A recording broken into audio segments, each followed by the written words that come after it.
Corey Linsley is arguably the best center in the National Football League right now. The underrated signing, Matt Feiler, who started 39 games in the last 3 seasons. This is a really, really nice signing by the Chargers. Welcome into a brand new installment of Film Room, powered by YouTube TV. Chris Hayre alongside a very special guest today, Duke Manyweather, offensive line expert, OL masterminds.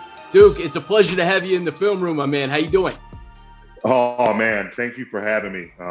This is big time for me because I'm originally from Southern California, and with the Chargers now located in Los Angeles, it's kind of nostalgic feeling.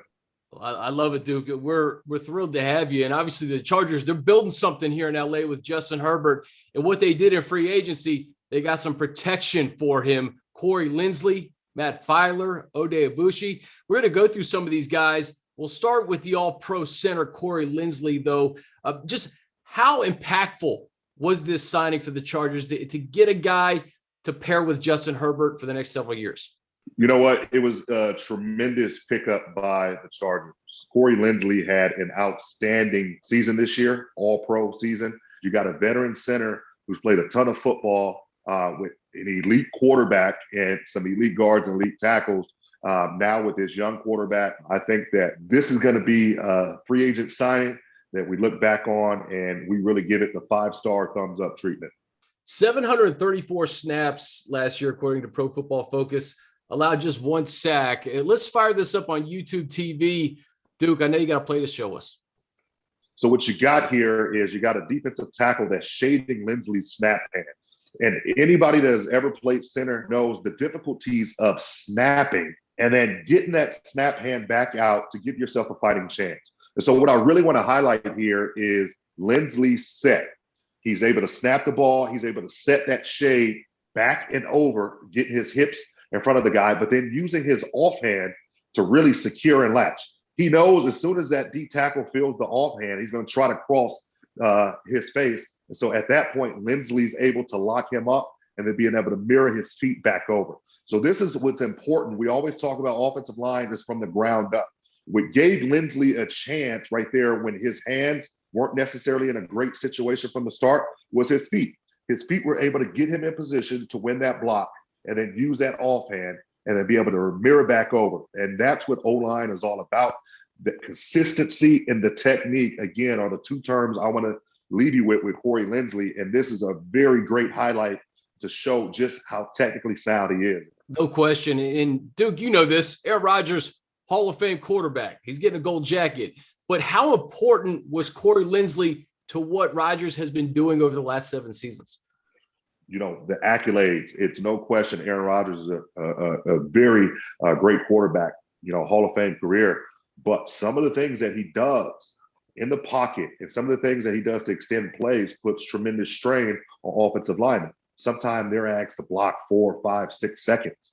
And when you talk about not giving up that pressure up the middle, and when you're talking about the tackles have to set the depth of the pocket, with the things that Corey Linsley were able to do in the middle, picking up different pressures, being able to pass things off, just staying firm, as you see with this particular play right here, you know, you can't help but believe that helped out Aaron Rodgers the last 5 or 6 years tremendously. All right, let's move on to the next guy, Matt Feiler. This is a guy who was a Division II school player from Bloomsburg, worked his way into the rotation with the Pittsburgh Steelers. He's never been a part of a losing season in the NFL. He's got positional versatility. Looks like he may play guard here with the Chargers. Your thoughts on this signing, Duke? Yes, Feiler is a guy that gives you position flexibility, definitely. So I think what you're going to see is a guy that is able to come in and plug and play immediately at left guard for the Chargers. One thing that he does is he shows grit and resiliency. There's sometimes where he'll get beat, shoulders turn, and then he's able to get himself out of a bad situation because he's poised. And again, he has that grit. The other thing, which we're going to see in this clip, is he's a tremendous mental processor. Okay. And when you're a tremendous mental processor, the game kind of starts to slow down a bit for you, and you don't think that everything is moving too fast. Just to tee up this particular play here, we've got an exotic type look, 3rd and long. And what you're going to see here is the defense is really in the man coverage. All right. He's got a 2-eye over him right now. That 2-eye is very difficult to pass protect and set against because if you go too far over, he can cross your face and get to your outside edge. If you stay too shallow on him, he can pry your inside edge open. But what makes this play difficult is that this backer, the Mike that you're going to see comes in, and the nickel that ends up coming in, they come from depth. Okay. And so all of a sudden you're into your protection. You think your guy is locked up. And then all of a sudden Feiler has to snap off that 2-eye, get his shoulders back around just to get enough. And that backer does a great job of hugging. There's not much room there, but Feiler does a great job of being able to get his shoulders back around, getting just a bit of that Mike that's coming late, and Ben is able to get the ball off. Wow. Love it. All right, let's move on to the last guy here. Oday Aboushi, and I'm going to read a tweet from you when the Chargers signed Oday. You said, underrated player. His tape last year was filthy. What are we getting in Oday here in LA, Duke? Oday has been kind of a journeyman throughout his career, but has played a lot of football. I believe he's appeared in 66, 67 games with 40-plus starts. But he's a guy that kind of flies under the radar. He's a hired gun every year, 1- and 2-year deals, but just goes in and kicks butt every single year. So this play isn't a big game, but what I want to highlight here is what you're getting with Oday Aboushi is grit. Oday is probably one of the hardest workers and one of the toughest guys that I've ever been around. His personality and just his way he goes about his business is displayed in this one clip. What he does, you see he checks, that DN isn't coming, immediately feet, base, hands, finish. Gives him a little added extra, lets him know, probably told him the price of free lunch just went up, Chief. That's his favorite lingo there. But again, this clip is the embodiment of what Oday is and the way he goes about his business as an offensive lineman. He's a true professional, again, hard worker, and just this play, again, check, climb, shoulder square, get up a fit. If there's a game that I would suggest that you guys go watch, I believe this was on Thanksgiving.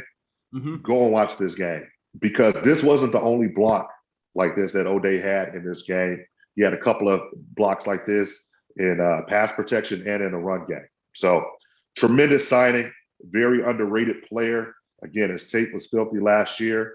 I think that him next to Balaga with Corey Linsley is going to be a really dynamic, interior and right side. And then you add in Feiler, and who knows? You guys are in play there at 13. Maybe you guys go get a left tackle. I want to ask you about this tackle class. A lot of conversation about how deep it is. Maybe the Chargers get a tackle at 13. Maybe they wait for the second or third round. You're training with some of these top guys, the Wildcat Northwestern, one of them. What's your assessment of this tackle class? Last year's tackle class was so phenomenal. You had Mekhi Becton, you had Jedrick Wills, you had Andrew Thomas. And all we heard was that this is the best tackle class in years. And those guys went on to have tremendous rookie season.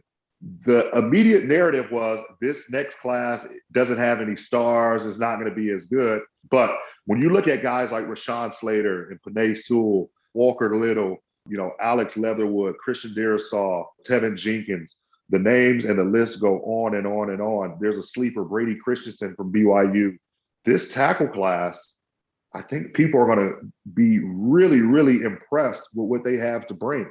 And I think that we can see anywhere from maybe 4, 5, and maybe even 6 tackles go off the board in the first round.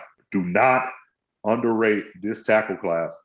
Do not sleep on them, because there's some guys that are going to be taken in this first round, in this draft, that's playing offensive tackle, that are going to be very, very good players for a long time.